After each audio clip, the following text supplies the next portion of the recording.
हमारे सनातन धर्म में आने वाले तीज और त्यौहार हमारे मन को आनंदित, उत्साहित, उत्फुल्लित, उत्कंठित करते हैं।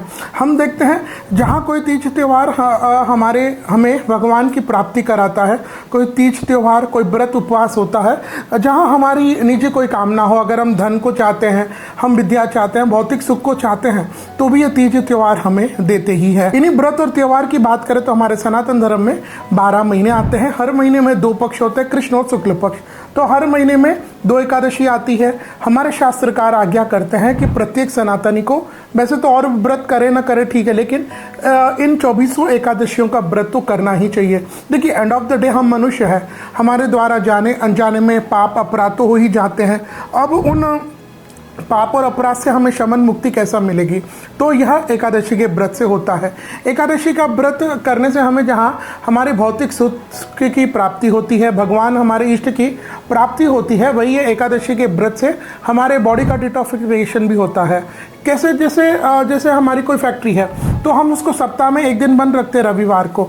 तो वैसे ही अगर हम 15 दिन में हमारे बॉडी को भी हम आराम दें खाने पीने से, है ना, तो हमारी ये बॉडी भी हमारे साथ देती है, हमारे साथ अच्छा व्यवहार करती है। इन्हीं एकादशी के व्रत में अगर हम बात करें तो फाल्गुन महीने के शुक्ल पक्ष में आती है आमल की एकादशी। अगर आप देखते हैं तो हमारे राजस्थान के जो लोक देवता है, जैसे रामदेव बाबा हुए, खाटू श्याम जी हुए, हाँ, खाटू श्याम जी की पूजा इस आमल की एकादशी के दिन बहुत लोग करते हैं। हमारे जो राजस्थान में खाटू श्याम जी का जो मंदिर है, वहाँ तो विश्व भर से सनातनी आते हैं बाबा जी के दर्शन करने।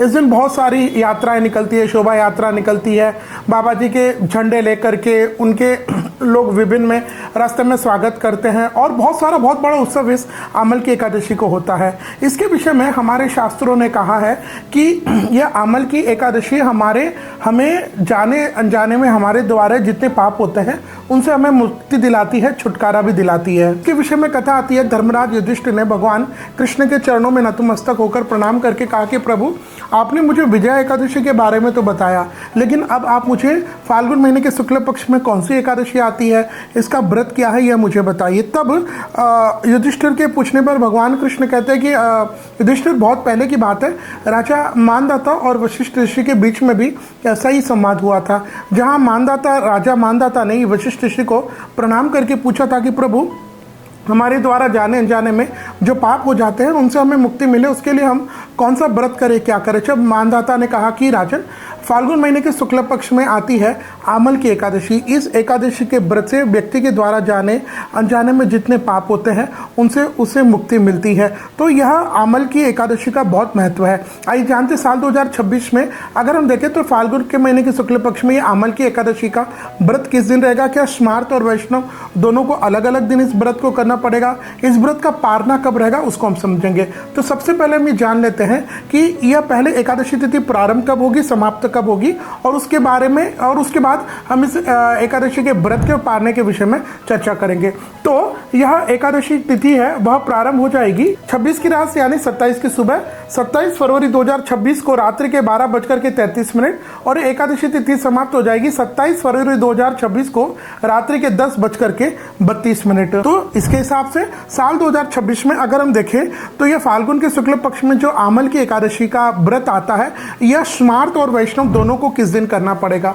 तो जो लोग स्मार्त और वैष्णव है उन दोनों संप्रदाय वालों को इस एकादशी का व्रत एक ही दिन रहेगा, और वह रहेगा विक्रम संवत 2082 फाल्गुन मास के शुक्ल पक्ष की एकादशी तिथि यानी शुक्रवार 27 फरवरी 2026 को इस आमल की एकादशी का व्रत करें, और इसका पारना यानी व्रत खोलने का जो समय दिनांक रहेगा वह रहेगा विक्रम संवत 2082 शनिवार 28 फरवरी 2026 को सुबह के 5:59 से 8:17। तो जो लोग स्मार्त और वैष्णव संप्रदाय दोनों से हैं उन दोनों को इस आमल की एकादशी का व्रत करना रहेगा 27 फरवरी 2026 को, और इसका पारना 28 फरवरी 2026 को रहेगा। जैसे मैंने पूर्व में बताया कि इस दिन आप सुबह जल्दी उठे।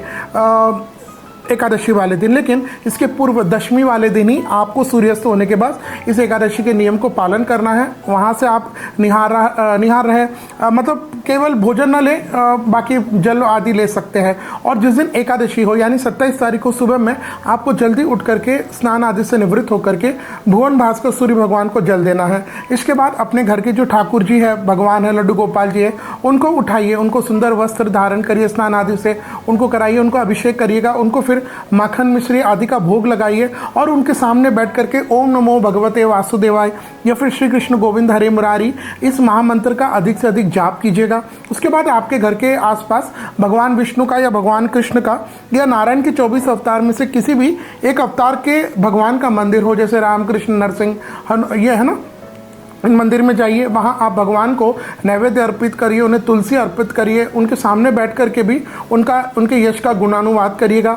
और उसके बाद योग्य विद्वान पंडित जी को बुला करके आपको अपने घर में, मंदिर में, जहाँ भी आप रहते हैं वहाँ एकादशी की कथा को सुनना चाहिए। अगर वैसी कोई व्यवस्था नहीं होती है, पंडित जी की व्यवस्था नहीं हो पाती है, ठीक है, तब हम स्वयं भी पढ़ सकते हैं, लेकिन योग्य विद्वान पंडित जी को बुला करके इस एकादशी की कथा को सुनना चाहिए। इस दिन हम अपने मन में जो काम, क्रोध, लोभ, मोह, मत्सर है, ऐसे 5 शत्रु है, इनसे दूर रहे। हम किसी की बुराई न करें, निंदा न करें, चुगली न करें, प्रशंसा न करें। अपने मन को, अपने तन को, अपने धन को, अपने जीवन को इस दिन भगवान नारायण, भगवान कृष्ण की शरणागत होकर के रखें। और उसके बाद फिर जो पारना का समय होता है, जैसे 28 तारीख का पारना का रहेगा, तो उस दिन आप योग्य विद्वान अच्छे पंडित जी को बुला करके उनको भोजन कराएं और उसके बाद स्वयं आप भोजन कर सकते हैं। तो दो व्यक्ति इस प्रकार इस आमल की एकादशी का व्रत करता है, उसके द्वारा जाने अनजाने में जितने पाप हुए हैं उनसे तो मुक्ति मिलती है, लेकिन अंत में वह भगवान नारायण की शरणागति को भी अवश्य में प्राप्त करता ही है।